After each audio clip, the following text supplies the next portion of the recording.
dear students. Today we are studying about future perfect continuous tense.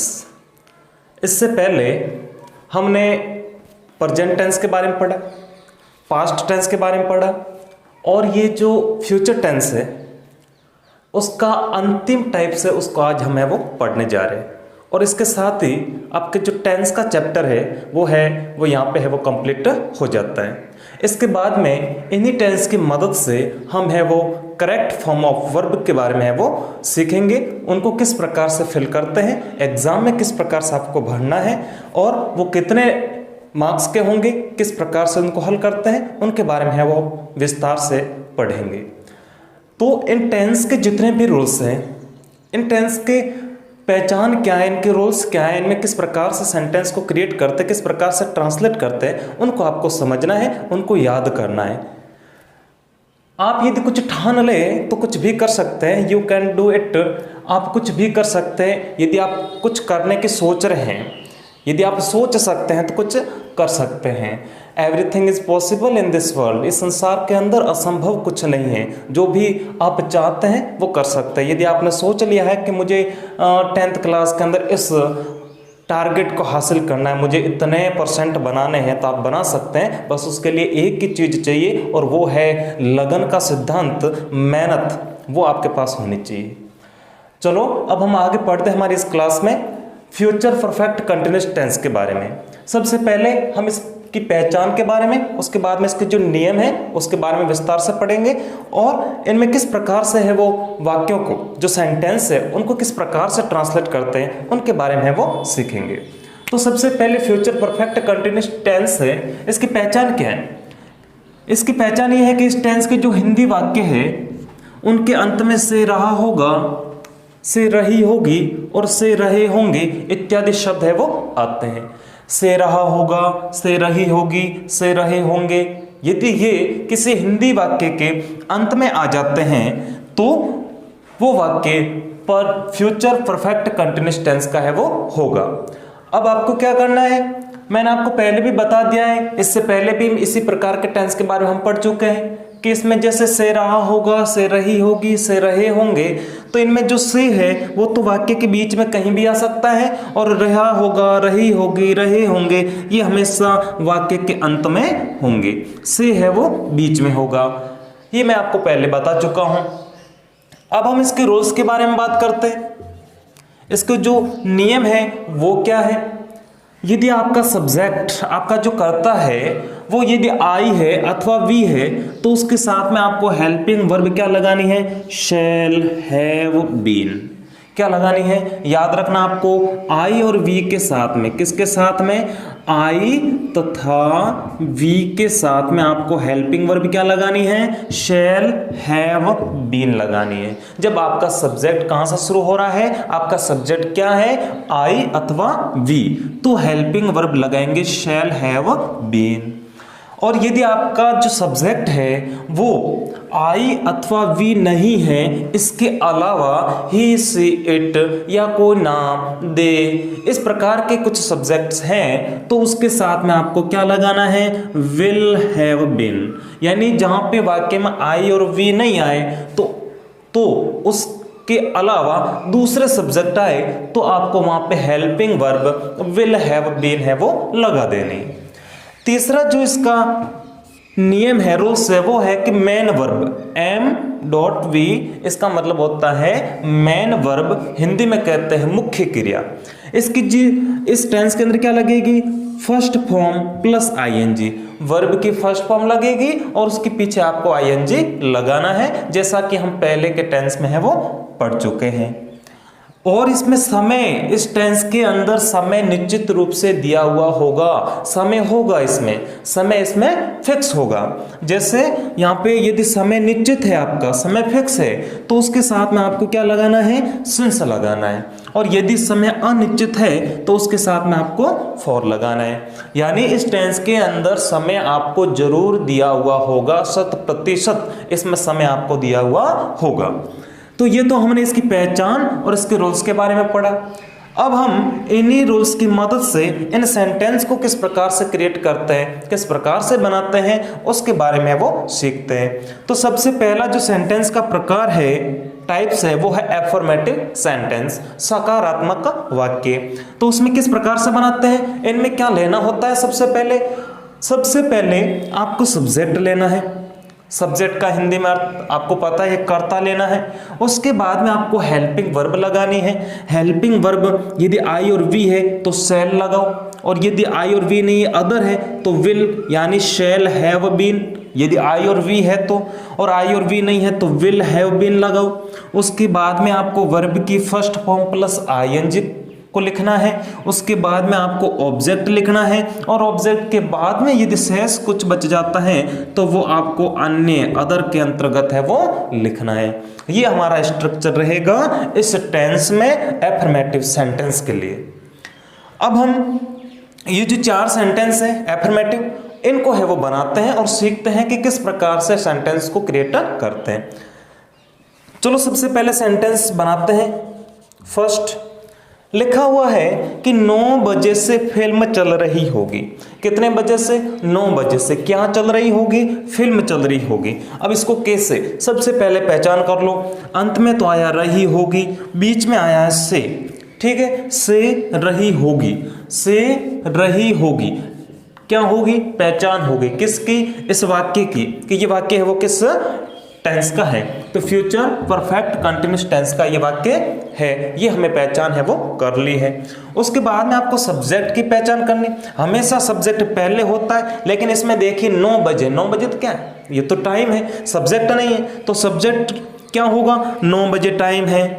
चल रही होगी ये वर्ब है, तो सब्जेक्ट कौन सा है? फिल्म। सब्जेक्ट आपका कौन सा है? फिल्म है।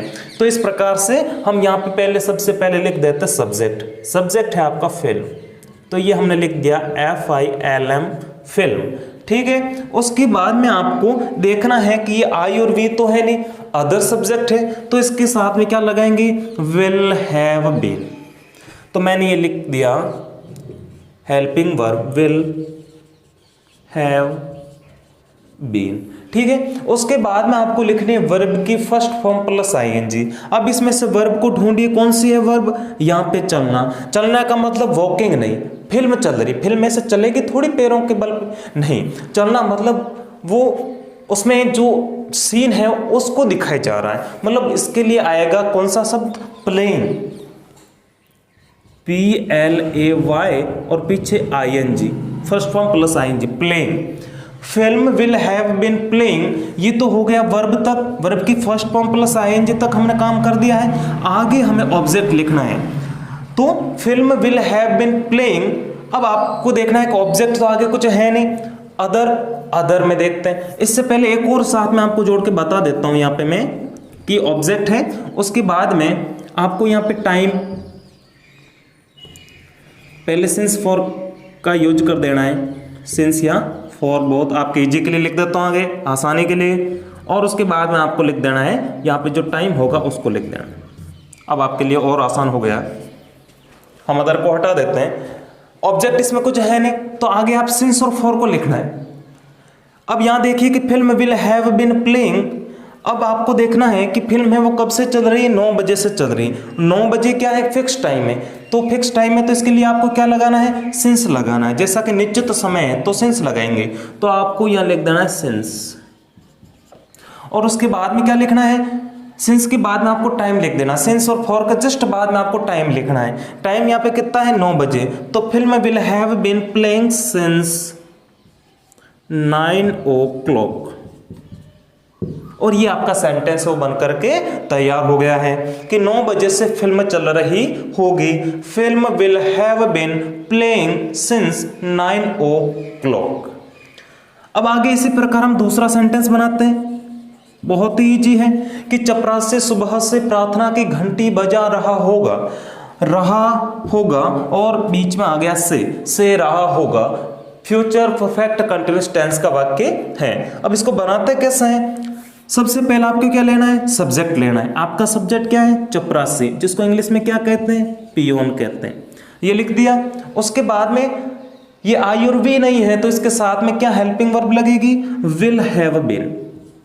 Will have been. उसके बाद में आपको क्या लिखना है, वर्ब की first form plus I N G. Verb क्या है, बजाना, बजाना को कहते ring plus I N G, ringing. Peon will have been ringing, उसके बाद में आपको क्या वो बजा रहा है, ऑब्जेक्ट लिखना है, वो प्रार्थना की घंटी बजा रहा है। देखो यहाँ पे ऑब्जेक्ट आया है, क्या बजा रहा है, प्रार्थना की घंटी। और प्रार्थना की घंटी को क्या कहते हैं, prayer bell, prayer bell. Peon will have been ringing prayer bell. अब इसके बाद में ऑब्जेक्ट हो गया, ऑब्जेक्ट के बाद में आपको सिंस या फॉर लिखना है, परंतु उससे पहले टाइम देख लो कि वो कब से बजा रहा है, वो सुबह से बजा रहा है, मतलब समय क्या है, समय निश्चित है, तो आप क्या लिख देंगे, सिंस लिख देंगे, since. Peon will have been ringing prayer bell since, और उसके बाद में टाइम लिखना, टाइम क्या है, वो सुबह से बजा रहा है, तो लिखेंगे सिंस, और उसके बाद में मॉर्निंग, या नीचे लिख रहा हूं मॉर्निंग। इस प्रकार से आपने सेंटेंस बनाया कि peon will have been ringing prayer bell since morning. तो इस प्रकार से आपको सेंटेंस है उसको ट्रांसलेट करना है। नेक्स्ट सेंटेंस सीखते हैं कि वह सुबह से पढ़ाई कर रही होगी, रही होगी से, ठीक है। यहां पे सुबह समय फिक्स है, तो चलो इसको बनाते, छोटा सा वाक्य है, इसको किस प्रकार से ट्रांसलेट करते हैं, वह रही होगी, मतलब ये क्या है, ये फीमेल के लिए आया है, यहाँ पे वह ही नहीं लगेगा, सी ही लगे, जो सी है वो लगेगा, सी लगाया। उसके बाद में आपको इसके साथ में विल हैव बीन लगाना है, will have been, she will have been. उसके बाद में आपको वर्ब की फर्स्ट फॉर्म प्लस आईएनजी, तो पढ़ाई करना को कहते हैं स्टडिंग, अध्ययन, तो आपने लिख दिया studying, she will have been studying. उसके बाद में आपको वर्ब की फर्स्ट फॉर्म के बाद में ऑब्जेक्ट लिखना होता है, ऑब्जेक्ट इसमें है नहीं, तो आगे चलते हैं, आपको सिंस और फॉर लगाना, और उसके बाद में टाइम लिखना है। यहाँ पे देखिए वो सुबह से, मतलब आपका टाइम फिक्स है, तो आप लिखेंगे since, she will have been studying since, और मॉर्निंग, सुबह से पढ़ाई कर रही है। तो ये आपका सेंटेंस बन गया, she will have been studying since morning, वह सुबह से पढ़ाई कर रही होगी। नेक्स्ट जो चौथा वाक्य है, इसको किस प्रकार से ट्रांसलेट करते हैं कि मोहन कहीं घंटों से क्रिकेट खेल रहा होगा। इसको ट्रांसलेट करते हैं, ध्यान से देखिए आप। सबसे पहले आपको ले लेना है यहाँ पे सब्जेक्ट मोहन, उसके बाद में आपको इसके साथ में हेल्पिंग वर्ब लगेगी will have been, will have been. उसके बाद में आपको वर्ब की फर्स्ट फॉर्म प्लस आईएनजी, जो कि यहाँ पे है खेलना, तो आप लिख देंगे प्ले प्लस आईएनजी, प्लेइंग। उसके बाद में आपको ऑब्जेक्ट लिखना है कि वो क्या खेल रहा है, वो क्रिकेट खेल रहा है, तो आप लिख देंगे क्रिकेट, ठीक है। Mohan will have been playing cricket. उसके बाद में आपको सिंस या फॉर लिखना है, तो यहाँ पे कई घंटों से, यानी समय फिक्स नहीं है, तो आप क्या लिखेंगे, फॉर लिखेंगे, फॉर। और कई घंटों को इंग्लिश में कहते हैं सेवरल आवर्स। और इस प्रकार आपका सेंटेंस बनकर के तैयार हो गया है कि मोहन कहीं घंटों से क्रिकेट खेल रहा होगा, Mohan will have been playing cricket for several hours. तो इसमें इस प्रकार से ये जो टेंस है फ्यूचर परफेक्ट कंटिन्यूअस टेंस, इसमें एफर्मेटिव सेंटेंस को इस प्रकार से आपको ट्रांसलेट है वो करना है। अब आपको समझ में आ गया होगा कि एफर्मेटिव सेंटेंस को किस प्रकार से ट्रांसलेट करते हैं। आगे हम negative sentence, interrogative sentence and interrogative negative, interrogative plus negative sentence के बारे में वो सीखेंगे।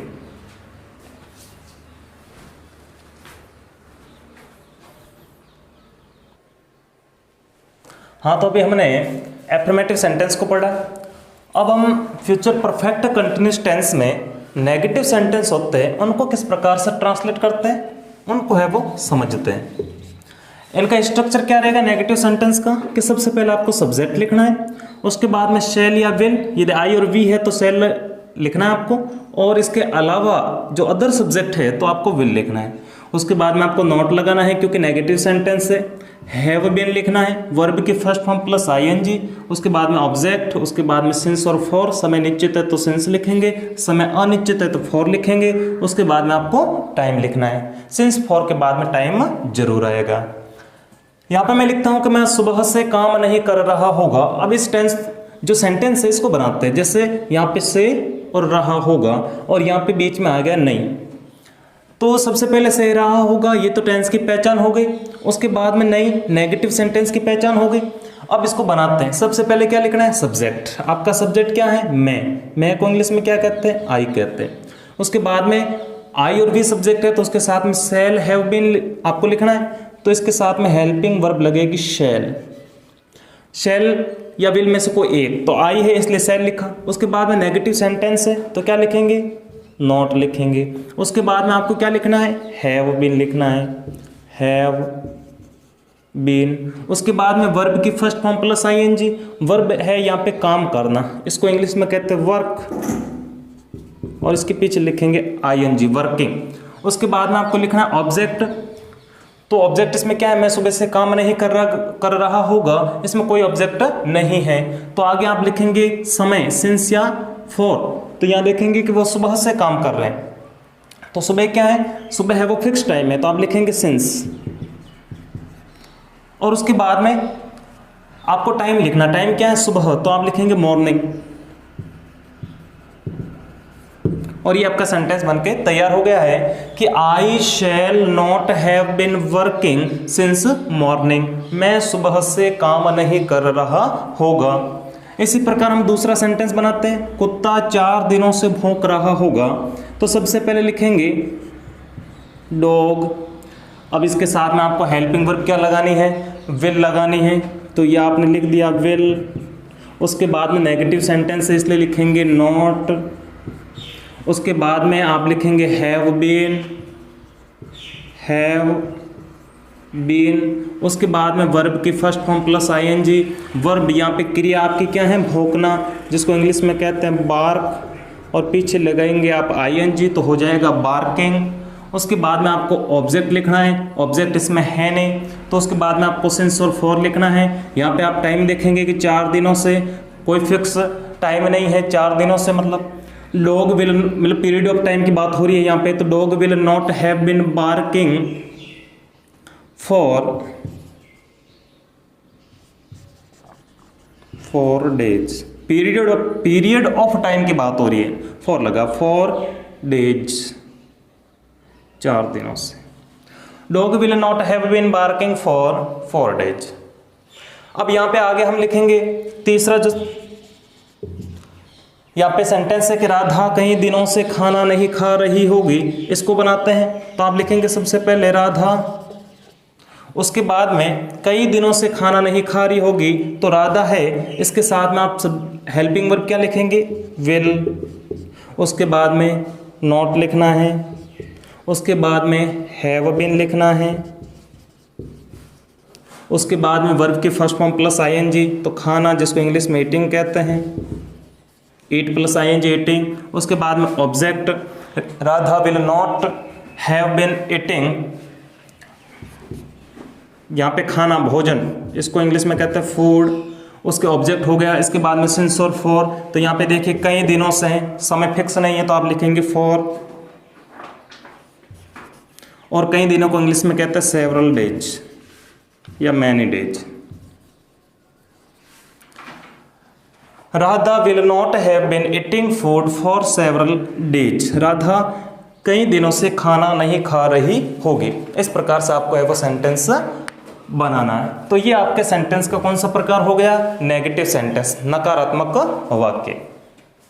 इसके बाद में हम सीखते हैं इंट्रोगेटिव सेंटेंस की जो प्रश्नवाचक वाक्य है उनको किस प्रकार से वो ट्रांसलेट करते हैं। तो प्रश्नवाचक वाक्यों को जो आपका सूत्र रहेगा वो ये होगा कि हेल्पिंग वर्ब पहले लिखेंगे, उसके बाद में सब्जेक्ट लिखेंगे, उसके बाद में हैव बीन। अब हेल्पिंग वर्ब पहले में क्या आएगा, सिर्फ शैल या विल ही आपको लिखना है, हैव बीन सब्जेक्ट के बाद में आएगा। तो हेल्पिंग वर्ब, उसके बाद में सब्जेक्ट, उसके बाद में हैव बीन, उसके बाद में वर्ब की फर्स्ट फॉर्म प्लस आईएनजी, उसके बाद में ऑब्जेक्ट लिखना है, उसके बाद में सिंस फॉर, और उसके बाद में टाइम लिखना है, और नेक्स्ट आप लिखेंगे वचन मार्ग। इसको कैसे बनाते हैं, जैसे यहाँ पे लिखा है कि क्या वे कई दिनों से खेतों में काम कर रहे होंगे और से, ये तो टेंस की पहचान हो गई। यहाँ पे क्वेश्चन मार्क और शुरुआत में क्या, तो ये प्रश्नवाचक जो वाक्य होता है उसकी है वो पहचान हो गई। सबसे पहले बनाते हैं हेल्पिंग वर्ब पहले लेते हैं। तो क्या वे, ये आपका सब्जेक्ट है, तो इसमें हेल्पिंग वर्ब क्या लगेगी, विल लगेगी। विल। उसके बाद में सब्जेक्ट क्या है, दे, ये आपने लिख दिया दे, विल दे। उसके बाद में आपको क्या लिखना है, हैव बीन लिखना है, तो ये आपने लिख दिया हैव बीन। उसके बाद में क्या लिखना है, वर्ब की first form plus I N G. Verb क्या है यहाँ पे, क्या वे कई दिनों से खेतों में काम कर रहे होंगे, काम को इंग्लिश में कहते हैं वर्क, और पीछे आईएनजी तो हो जाएगा वर्किंग।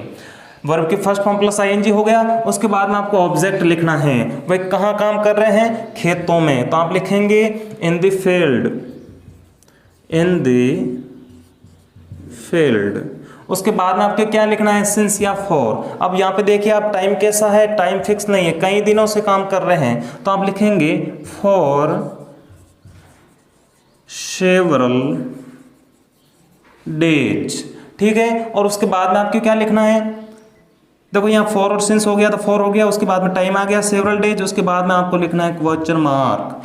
किस प्रकार से बना, क्या वे कई दिनों से खेतों में काम कर रहे होंगे, will they have been working in the field for several days, और पीछे आपने प्रश्नवाचक चिन्ह लगा दिया है। तो इस प्रकार से आपको इंट्रोगेटिव सेंटेंस है, इसको चेंज करना है। एक और उदाहरण हम लेते हैं इसमें, क्या हम 20 जनवरी से गणतंत्रता दिवस की तैयारी कर रहे होंगे। अब इसको कैसे बनाते हैं, सबसे पहले कर रहे होंगे यहाँ पे से आ गया है, तो ये फ्यूचर परफेक्ट कंटिन्यूअस टेंस का हो गया है, क्या है, और पीछे क्वेश्चन मार्क लगा हुआ है, यानी प्रश्नवाचक वाक्य है। बनाते कैसे हैं, सबसे पहले हम आया यहाँ पे, तो इसमें हेल्पिंग वर्ब आपको क्या लगानी है, शैल लगानी, शैल। उसके बाद में सब्जेक्ट लिखना है, सब्जेक्ट आपका यहाँ लगेगा वी। उसके बाद में आपको हैव बीन लिखना है, ये लिख दिया आपने हैव बीन। उसके बाद में वर्ब की फर्स्ट फॉर्म प्लस आईएनजी, तो यहाँ पे वर्ब है आपकी तैयारी करना, जिसको कहते हैं प्रिपेयर, प्लस आईएनजी तो हो जाएगा प्रिपेयरिंग। उसके बाद में क्या लिखना है, ऑब्जेक्ट लिखना है। अब इसमें ऑब्जेक्ट है कुछ, shall we have been preparing, क्या हम 20 जनवरी से गणतंत्रता दिवस की तैयारी कर रहे हैं। किसकी तैयारी कर रहे हैं, गणतंत्रता दिवस। Shall we have been preparing of republic day. गणतंत्रता दिवस को इंग्लिश में क्या कहते हैं, रिपब्लिक डे कहते हैं। उसके बाद में ये तो आपको ऑब्जेक्ट हो गया। इसके बाद में आपको सिंस और फॉर का यूज करना है। यहां से कब से है, 20 जनवरी, 20 जनवरी फिक्स है आपका टाइम, आप लिखेंगे यहाँ पे सिंस 20 जनवरी, और पीछे आप लगा देंगे क्या, क्वेश्चन मार्क, ठीक है। क्या बना, क्या हम 20 जनवरी से गणतंत्रता दिवस की तैयारी कर रहे होंगे। Shall we have been preparing of republic day since 20 January, ठीक है। अब इस प्रकार ये आपने इंट्रोगेटिव सेंटेंस है, इसको ट्रांसलेट कर दिया है। तो प्रश्नवाचक वाक्यों का इस टेंस के अंदर इस प्रकार से है वो बनाते हैं। नेक्स्ट हम लेते हैं इंट्रोगेटिव प्लस नेगेटिव सेंटेंस। प्रश्नवाचक भी होगा और नकारात्मक भी होगा। अब इसमें चेंज एक ही करना है कि यहाँ पे जो इंट्रोगेटिव का सूत्र है, इसमें हेल्पिंग वर्ब, उसके बाद में सब्जेक्ट। अब यहाँ पे आपको नॉट लगाना है, ठीक है ना। हैव बीन से जस्ट पहले इसके अंदर नॉट लगाना है, और इस प्रकार से बाकी वाला स्ट्रक्चर सेम रहेगा। कैसे बनाते हैं, जैसे यहाँ पे मैंने एक लिया है कि क्या राधा सुबह से कहानी नहीं पढ़ रही होगी। देखो इसमें रही होगी है, से रही होगी, टेंस की पहचान होगी, क्वेश्चन मार्क लगा हुआ है, प्लस नेगेटिव सेंटेंस है। अब इसमें सबसे पहला राधा है तो लिखेंगे विल। उसके बाद में आपको सब्जेक्ट लिखना है, हेल्पिंग वर्ब लिख दिया आपने विल, उसके बाद में सब्जेक्ट राधा, उसके बाद में देखो नॉट लगाना है, नॉट। उसके बाद में क्या लिखना है, हैव बीन, हैव बीन। उसके बाद में क्या लिखना है, वर्ब की फर्स्ट फॉर्म प्लस आईएनजी, पढ़ रही होगी, रीडिंग, रीडिंग। उसके बाद में ऑब्जेक्ट, ऑब्जेक्ट क्या है, कहानी, will Radha not have been reading story, ठीक है। ये कहानी की स्पेलिंग है स्टोरी। उसके बाद में आपको क्या लिखना है, सिंस और फॉर। अब यहाँ पे देखिए सुबह तो टाइम फिक्स है, तो आप लिखेंगे सिंस, और उसके बाद में टाइम लिख देंगे, टाइम है आपका मॉर्निंग, और पीछे क्वेश्चन मार्क, सेंटेंस बन गया। Will Radha not have been reading story since morning, क्या राधा सुबह से कहानी नहीं पढ़ रही होगी, तो ये आपका है वो सेंटेंस बन गया। इसी प्रकार एक और सेंटेंस मैंने नीचे लिया है कि क्या बंदर कई दिनों से पेड़ों पर नहीं कूद रहे होंगे। चलो इसको बनाते हैं। तो सबसे पहले आप लिखेंगे विल, उसके बाद में सब्जेक्ट लिखेंगे मंकी, उसके बाद में आप लिखेंगे नॉट, उसके बाद में लिखेंगे हैव बीन, उसके बाद में लिखेंगे आप वर्ब की फर्स्ट फॉर्म प्लस आएंगी, यहाँ पे है कूदना जिसको कहते हैं जंपिंग। उसके बाद में ऑब्जेक्ट लिखेंगे पेड़ों पर, तो आप लिखेंगे on the trees, on the trees. उसके बाद में आपको लिखना है कई दिनों से, तो इसके लिए आएगा फॉर, और कई दिनों को इंग्लिश में कहते हैं सेवरल डेज, सेवरल डेज। आप मैनी डेज भी लिख सकते हैं। इस प्रकार से will monkey not have been jumping on the trees for several days. तो इस प्रकार से आपको सेंटेंस को है वो ट्रांसलेट करना है। अब आपको समझ में आ गया होगा कि फ्यूचर परफेक्ट कंटिन्यूअस टेंस में affirmative sentence, interrogative sentence, negative sentence और इंट्रोगेटिव प्लस नेगेटिव सेंटेंस को है वो किस प्रकार से ट्रांसलेट है वो करते हैं।